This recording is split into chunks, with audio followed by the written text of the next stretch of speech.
Visits with the Hoppers. Welcome back to Gospel Music Today. We were at the Brumley Gospel Sing not too long ago. We had a backstage conversation with the Hoppers, and that is up next on Gospel Music Today. We're backstage at the Albert E. Brumley Gospel Sing in Lebanon, Missouri. With me, members of the Hoppers, and standing right next to me is Dean Hopper. Welcome to Gospel Music Today. Well, it's a delight to be with you. Thanks for having us on.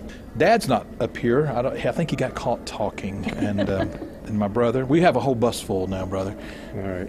I can't believe Claude would stop to talk anywhere. You know him pretty well then, don't you? You guys are on a 58-city tour in honor of your 58th anniversary on the road. Yes. How's that going? It's going very well. This was something that a gentleman came to us and said, I know you're going to be on celebrating 58 years in gospel music, and I'd like to implement a tour around that.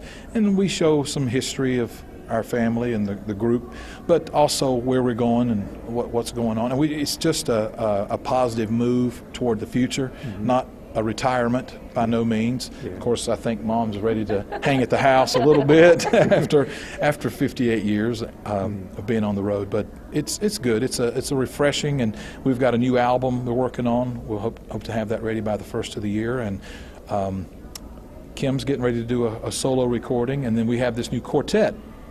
Kind of introduced them tonight, a little bit of that to the crowd here tonight, the Hopper Brothers 2.0. You know, there used to be the Hopper Brothers and Connie years ago, and then a record company that we signed with said, what would it be like if we shortened your name to just the Hoppers? And so we did that, and we also changed it on the side of the bus. And many of the neighbors got upset because they thought we fired Connie. But we've managed to keep her around all these years, and it's been good. Okay.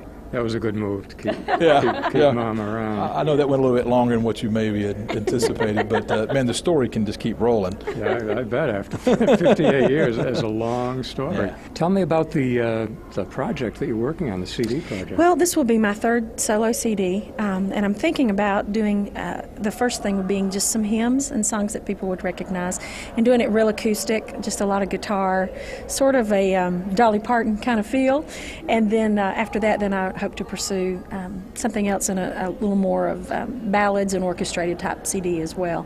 But the first two have done really well for me, and I love that time where I love singing with the group, but the time where I can express myself, you know, just as a soloist, and I do a few solo dates through the year, and it's a time that I get to just kind of do what I feel is in my heart, and there's not always enough time for that when we're featuring everybody in the Hoppers concert. So it's a nice little getaway for me, and something that I really enjoy doing.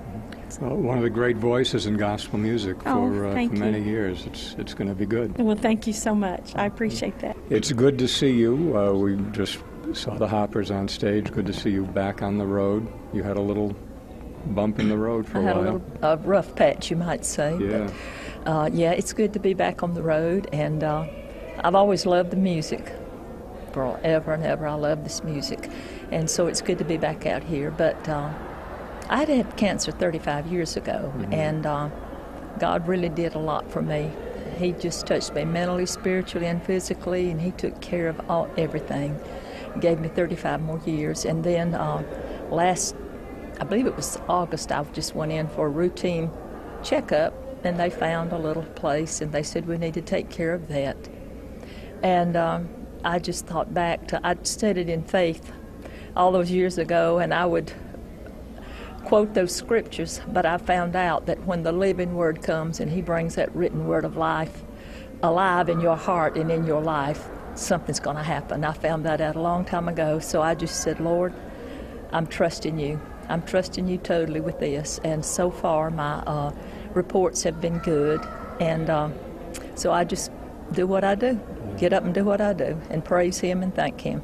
You looked good and sounded good tonight when we were glad to see you. There are groups that come and go, groups that start up and never go. What do you think is is there a secret? How do you explain 58 years of just being the Hoppers out there on the road? Work. Yeah. That's the truth. Plain and simple. It's just work. It's something.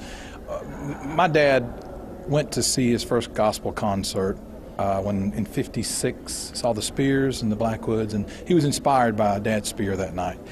He went home, got his brothers together, and the brothers were talented. There was one particular singer that just was really, really great. But when they decided to go full time into this, and they all left their jobs in 1970, he decided to go a different direction. And at that point, Mom stepped up, and it became, of course, the Hopper Brothers and Connie. There was always somebody that pushed everything along, that stayed on the phone till midnight, booked some dates, just so you could get in front of the people to hear what we are, if we can bring joy or happiness or excitement or something to your church or to a concert. And we worked with I had a ringside seat to the greatest, the Goodmans, the Oaks, I mean, you name it, we sang with them every other weekend we were there. And but just hard work. I really believe that, and knowing this is what we wanted to do. I mean, sure, we could have sat around and okay, if this doesn't come, this doesn't come, this doesn't come, that'll be our sign to move out. I don't quite get that, but your dad never even considered that. my dad never considered waiting on somebody. So it's been a lot of hard work, and then we've had some wonderful opportunities along the way. Through the 70s, the Tallies came, Roger and Kirk, and of course Deborah, and then they all moved on. And then later in the 80s, I married this young lady here, and with her powerful voice and presentation of it, it took things into a new level. And then we had some more really good songs that come along, hit the #1 spot. And then Mr. Gaither called and invited us to a couple of places and put some songs out there. And first thing you know, people in Ireland and Scotland and everywhere else know who the Hoppers are. And so the blessings of God obviously is #1, and not afraid to roll up your sleeves and go to work. Yeah. Well, we always look forward to seeing the Hoppers, and we're very glad to have you on Gospel Music. We're honored to be here. Thank you so much.